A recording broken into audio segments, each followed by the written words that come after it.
video is sponsored by me, Shelby Frick, with Fairy Tale Concierge.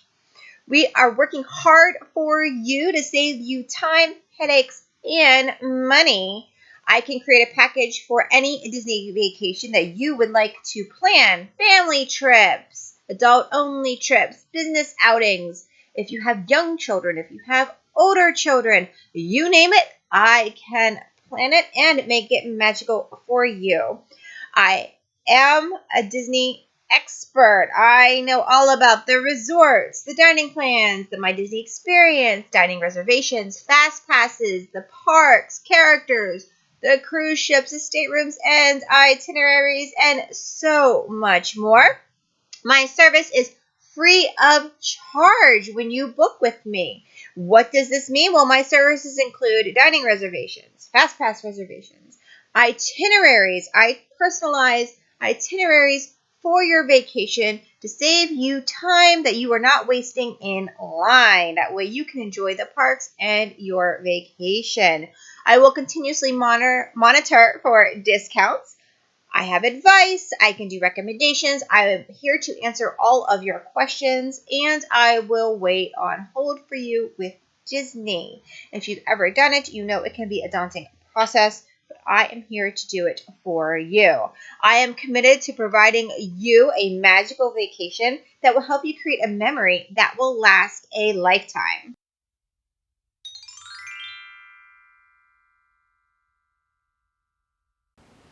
Hi everybody, it is Shelby, and this week's video is going to be a Know Before You Go moderate resorts at Walt Disney World. The first moderate resort up is Caribbean Beach. Now, Caribbean Beach's sections are named after islands, so you have Martinique, Barbados, Trinidad, Jamaica, and Aruba. The main building is Old Port Royal.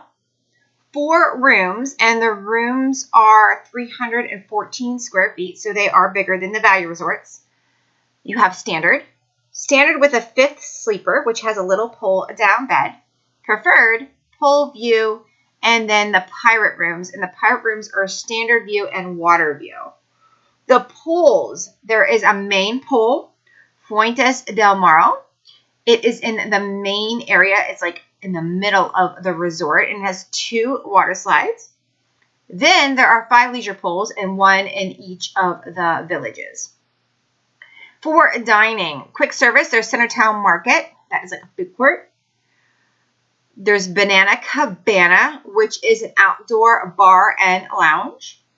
And then Sebastian's Bistro, which is table service. Currently not open, but hopefully that will change. And the Spyglass Grill is quick service, and that is also currently not open, but hopefully that will change as well. For entertainment, you have campfire activities and movie under the stars, fishing, bike rentals, and more. There's a pirate adventure cruise, not currently going, but hopefully that will change as well in the future. For parks transportation, this is what makes this one very popular for the moderates. You have the Skyliner to Epcot and Hollywood Studios. Now, Caribbean Beach is a main hub. So Caribbean Beach, depending on what building you're at, you can either hit the main hub at Caribbean Beach or another stop at Riviera Resort, which is right next door. The main hub, you will not have to transfer Skyliners. You will just go directly to which park you want to go to. So the Skyliner coming in from Pop Century Art of Animation, they will come into Caribbean Beach, and then those guests have to depart if they are not continuing on to Hollywood Studios if they want to go to Epcot or vice versa. So there is that to consider. So that's kind of nice. Bus to Magic Kingdom and Animal Kingdom from Caribbean Beach. Next up is Coronado Springs. Coronado Springs is a conference resort, so keep a convention resort. So keep that in mind. You have the Grand Destino Tower, which is, I'm going to say brand new, but it's pretty spanky. It's pretty new. The Cabanas, the Ranchos, and the Casitas. The main building is El Centro Convention Center.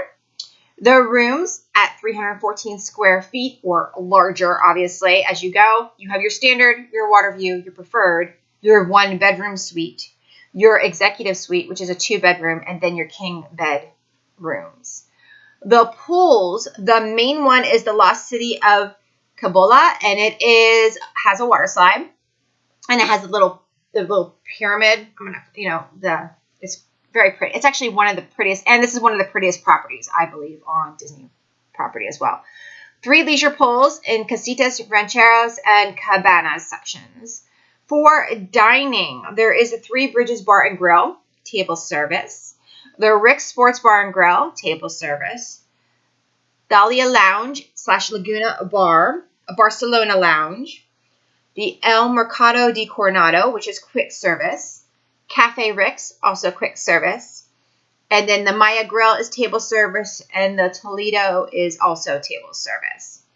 For entertainment, there's tons. There's jogging trails and movies under the stars and campfire, and it's just a really, really gorgeous resort. For parks transportation, it is bus to all 4 parks, so keep that in mind. And at Coronado, they have us at Caribbean Beach too. There are stops throughout the resort as well for the buses. Okay, I'm going to go to Fort Wilderness next. Now, I included this in the moderates mainly because of the cabins, but obviously it can be a value resort. So there's Fort Wilderness. It has campsites, tents up to 45 feet, and longer RVs. So I have tents and RVs that are 45 feet and longer. And those are almost up. There are hookups, TV, electrical, sewer. There's a pad there already, a cement pad. And then there's like a grill and a picnic table with benches and everything. So they make it a really, really nice setup. The cabins sleep up to 6 adults, and there's a small kitchen in the cabins. For pools, you have the Meadow Swimming Pool, which has a slide, and then the Wilderness Swimming Pool. Dining, there's P&J's Southern Takeout, Meadow Snack Bar, Crockett's Tavern, Trails End, and Hoop-de-Doo Review. That's where Hoop-de-Doo Musical Review is, which is currently not going on, so keep that in mind. Entertainment, there's a lot of entertainment at Fort Wilderness. Just a small amount here. I have archery, the Tri-Circle D Ranch. That's just fun just to walk around. You can also do horseback and pony riding. There's bikes, there's fishing, there's jogging trails.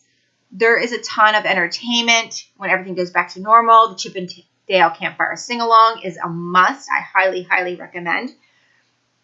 Park transportation, there is an inner bus loop, so keep that in mind. The bus is taken to Epcot, Hollywood Studios, and Animal Kingdom, and Magic Kingdom can be reached by boat.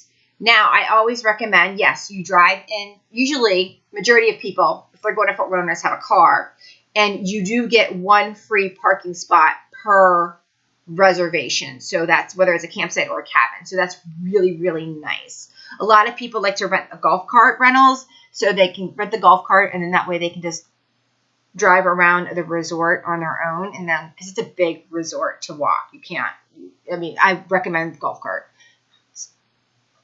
The next 2 moderate resorts are currently not open. I'm going to start with that, but they are also just adorable and just endearing, and I'm going to put them in here because eventually they will reopen.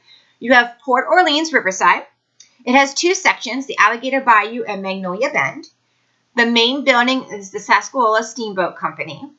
Now, the rooms are 314 square feet, and the views are either river, woods, there's a king bed, there's a standard room, pool view, preferred, standard 5th sleeper, woods view 5th sleeper, and then they have the princess rooms, aka the royal rooms. The pools are Old Man Island and has a water slide, and then there are 5 leisure pools, 3 in Alligator Bayou and 2 in Magnolia Bend. Dining, you have Boat Rights, which is a table service, the Riverside Mill Food Court, which is a quick service, the River Roost, which is a bar, and the Muddy Rivers Bar. Entertainment, you have horse-drawn carriages and bike rentals and fishing and movies and campfires and a whole lot more. Sometimes there is painting classes and stuff like that as well.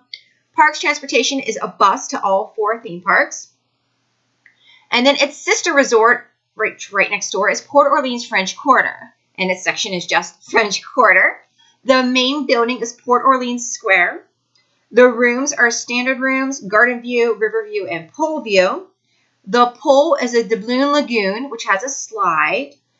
Dining is a Sasquatch Floatworks, which is quick service, like a food court-ish. Scat Cat's Club Bar and Mardi Gras Bar. Entertainment is exactly the same as Riverside with the horse-drawn carriages and the bike rentals, the fishing, the movies, the campfires. They were having painting on the bayou and the beignet fun run as well. So once everything starts back up again, hopefully this will continue. Parks transportation is bus to all 4 theme parks. Now, these two, French Quarter and Riverside, are sister resorts. So you can actually pull hop. If you are staying at Riverside, you can go over to French Quarter. If you're staying at French Quarter, you can go over to Riverside. And they're right beside each other, so just a very short walk. So that's something to consider. French Quarter is more popular than Riverside. Riverside is the larger resort of the two. French Quarter is more quaint. French Quarter, I don't want to say it tends to be more adultish because there are obviously kids stay there, but it tends to attract more of an older crowd. Not a big deal, obviously. It is just like the French Quarter. It kind of looks like it if you've been there. And once again, they're sister resorts, so that really is nice. Do you have a favorite moderate resort that you'd like to stay at? Do you have a moderate resort that is on your bucket list for Disney World to stay at? I definitely want to hear from you, so please comment down below.